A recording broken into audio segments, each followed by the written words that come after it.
కార్యక్రమాలు తీసుకుంటున్నాం అధ్యక్ష. ఇక మళ్ళీ మూసీకి వస్తున్నా అధ్యక్ష. ఈ మూసీని కేవలం మా మిత్రులు పాయల్ శంకర్ గారు అడిగారు, ఇది ఉత్త నీళ్ళే తీసుకొస్తారా, దీన్ని వ్యాపార కేంద్రంగా చేస్తారా? వారేమో ప్రశ్న అడిగారు. కొంతమంది ఏమో రేవంత్ రెడ్డి రియల్ ఎస్టేట్ బ్రోకర్గా మారిండు, రేవంత్ రెడ్డి రియల్ ఎస్టేట్ చేస్తాడని. అధ్యక్ష, రియల్ ఎస్టేట్ ఒక ఇండస్ట్రీని ప్రమోట్ చేసి ఇండస్ట్రీకి అవసరమైన వసతులు కల్పించడం అనేది ప్రభుత్వం యొక్క బాధ్యత. ఈ నగరం రియల్ ఎస్టేట్ విస్తరిస్తే పెట్టుబడులు వస్తాయి, పరిశ్రమలు వస్తే ఉద్యోగ ఉపాధి అవకాశాలు వస్తాయి. ఈ రోజు ఎకానమీని మనం పెంచుకోవాలంటే, ఆర్థిక వ్యవస్థ బలోపేతం కావాలంటే, ఆ రోజు కూడా ఇట్లనే మాట్లాడిన డాక్టర్ వైఎస్ రాజశేఖర రెడ్డి గారు, అంతకంటే ముందు నేదురుమల్లి జనార్దన్ రెడ్డి గారు హైటెక్ సిటీకి మొట్టమొదటిసారి ఫౌండేషన్ స్టోన్ వేసినప్పుడు పి జనార్దన్ రెడ్డి గారు పట్టుబట్టి మొట్టమొదట ఫౌండేషన్ స్టోన్ హైటెక్ సిటీకి పడ్డది. పి జనార్దన్ రెడ్డి గారు ఎమ్మెల్యేగా ఉన్నప్పుడు, నేదురుమల్లి జనార్దన్ రెడ్డి ముఖ్యమంత్రి ఉన్నప్పుడు పివి నరసింహారావు గారు వచ్చి మొదట హైటెక్ సిటీకి శిలాఫలకం వేసింది వాళ్ళు. తర్వాత ఆగిపోయింది. ఆ తర్వాత చంద్రబాబు నాయుడు గారు వచ్చిన తర్వాత మళ్ళీ చంద్రబాబు నాయుడు గారు, అటల్ బిహారీ వాజ్పేయి గారు వచ్చి హైటెక్ సిటీ నిర్మాణం చేశారు. ఆ రోజు కూడా ఇదే ఆరోపణలు చేశారు అధ్యక్ష. ప్రభుత్వం రియల్ ఎస్టేట్ వ్యాపారం చేస్తుందా, ప్రభుత్వానికి ఏం పని ఉంది అని.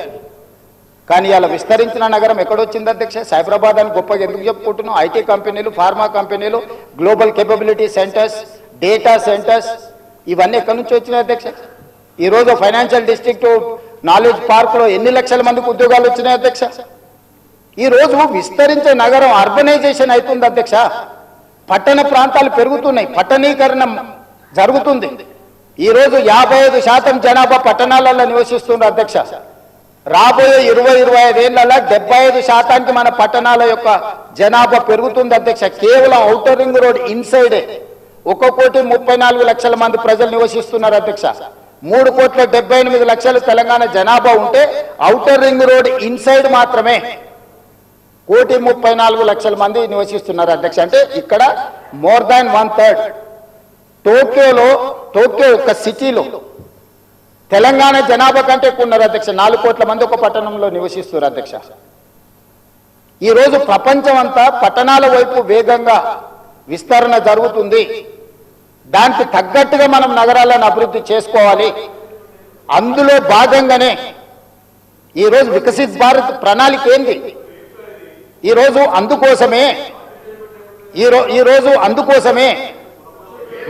ఆయన దుఃఖం చూడు, ఆయన బాధ చూడు, కడుపులో విషము ఎట్లా అంటే కడుపు నిండా విషయం. ఆ మూసీలో ఉన్న కాలుష్యానికంటే వీళ్ళ కడుపులలో అంతకంటే ఎక్కువ విషం ఉంది అధ్యక్ష. విషం జిమ్ముతున్నారు. మీరు మూసీ కాలుష్యమే ప్రమాదం అనుకుంటున్నారు అధ్యక్ష. ఈ మనుషుల కడుపుల్లో ఉన్న విషయం మూసీ కాలుష్యానికంటే ప్రమాదకరంగా తయారైంది అధ్యక్ష. ఏం నొప్పి అధ్యక్ష? నేను ఎవరినైనా విమర్శించిన అధ్యక్ష? నేను ఈ ప్రభుత్వం ఏం కార్యక్రమాలు చేపట్టబోతుందో సభలో సభ్యులు మాకు తెలవాలని అడిగినారు. పాయల శంకర్ గారు ఏమడిగినారు అధ్యక్ష? మేము సభ్యులము, ప్రభుత్వం ఏం చేస్తుందో మాకు వివరించండి.